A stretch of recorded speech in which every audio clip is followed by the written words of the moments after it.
Good morning, South Africa, and welcome to State of the Nation, where we take an honest and unfiltered look at the actual state of this country. If you enjoy the conversation, please support this channel by liking and subscribing, and join in the conversation by leaving a comment.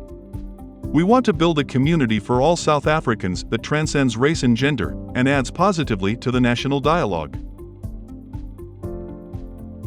In 2018, the South African court stopped Zuma's nuclear build deal with Russia. A deal that would have financially destroyed South Africa. It would not be unreasonable, given past events, to speculate on the massive kickbacks that individuals and political parties would have received for facilitating that deal. But is it possible that with Zuma out of the picture, Putin has found a new way to get his claws into South Africa?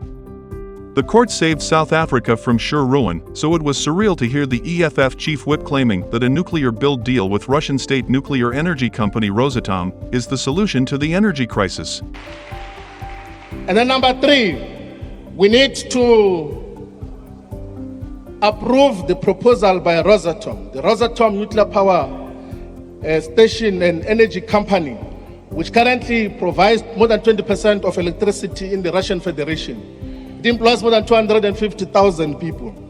It has been here in South Africa saying that, why don't you give us a power purchase agreement like you're giving to your friends from the West, and build up to 6,000 megawatts of nuclear energy, which everyone else allows and agrees that is part of clean energy sources. That is one of the things that have to be done in the immediate. The EFF saying stupid things is nothing new. After all, these are people who fashioned themselves after the Cuban Marxist and mass murderer Che Guevara. However, that was not the only love the Russians were shown by the EFF. Quite ironically, the man who calls himself a freedom fighter referred to Putin's invasion as necessary military operations in Ukraine. The necessary military operations that are happening in Ukraine now. I doubt the people of Ukraine would agree with the characterization, or see the EFF's support of Russia as promoting freedom. While the ANC has also refused to condemn Putin's invasion, the EFF is now condoning it as necessary.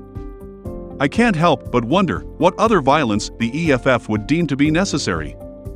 As a far-left party of champagne Marxists, the EFF's love affair with Russia is not surprising, but it is concerning.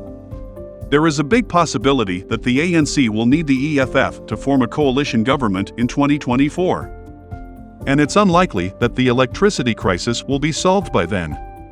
The ANC will be desperate to cling to power, and if a deal with the EFF is the only way for them to do so, they will not hesitate to sell out the nation. What concessions will the EFF demand if they are in the position to be kingmakers? Perhaps a deal with Russia? The EFF is the ANC without any legacy or restraint. Just petulant children who throw tantrums. If the destruction the ANC has caused in this country proves anything, it's that radical leftist ideology does not work. I hope the desperate South Africans who have been failed by the ANC are not fooled by the rhetoric and theatrics of the EFF. Because a vote for the EFF could result in a nuclear disaster for the country in more ways than one. If you want to know more about what is happening in the world, check out our sponsor's book, The Ministry of Truth, by Ethan Quinn. This book explains how identity politics is used to manipulate society. Please support this channel by liking and subscribing.